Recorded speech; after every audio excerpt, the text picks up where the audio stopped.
There's an old library in our town. It's been around for over 100 years, and it has a reputation for being haunted. People say that late at night, you can hear whispers and see strange shadows moving among the bookshelves.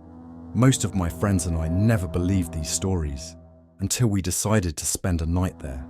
It was the middle of summer vacation, and we were bored. My friends Kenji, Yuto, and I were looking for something exciting to do. Kenji suggested we go to the library after it closed and try to spend the night.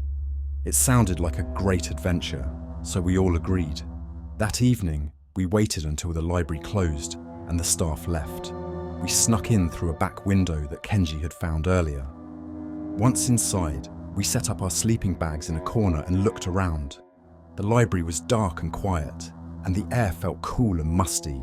The rows of bookshelves cast long shadows that seemed to move and shift as we walked by.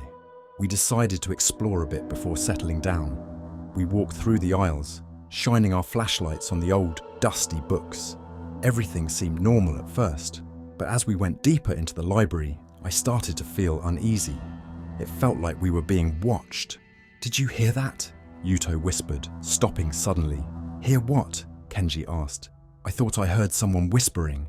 We stood still, listening. The library was silent except for the faint creaking of the wooden floorboards.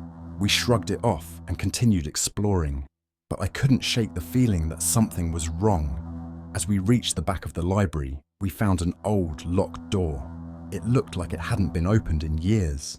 Kenji, always the daring one, suggested we try to open it. He pulled out a hairpin and started fiddling with the lock. "Are you sure this is a good idea?" Yuto asked, his voice trembling.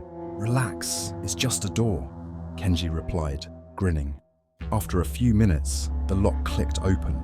We pushed the door open and found a narrow staircase leading down into the darkness. The air coming from below was cold and damp, and it smelled of mildew and decay. "Let's go," Kenji said, starting down the stairs. We followed, our flashlights barely cutting through the thick darkness. The stairs creaked under our weight, and I felt a chill run down my spine.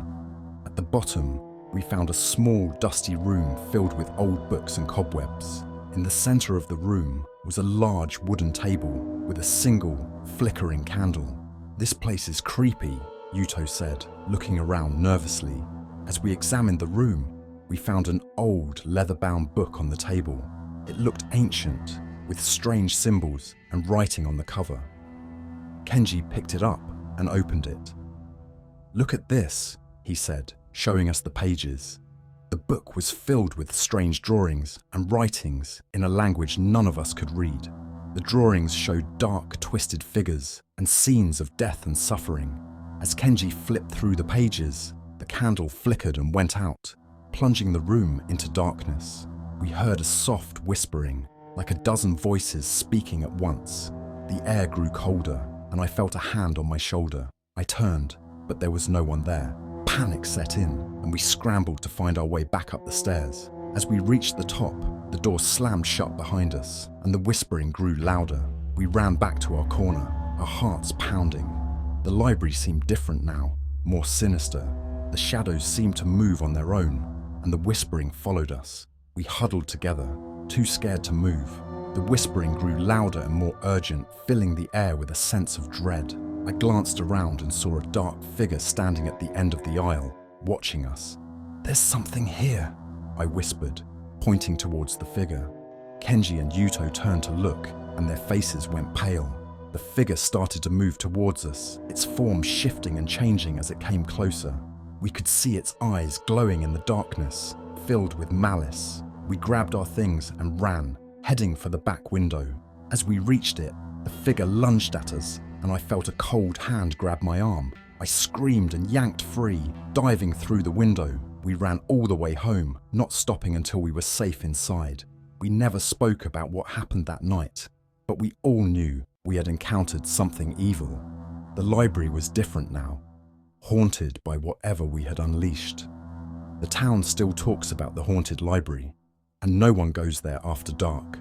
Sometimes I think about going back, but then I remember the cold hand on my arm and the whispering voices. Some things are better left alone.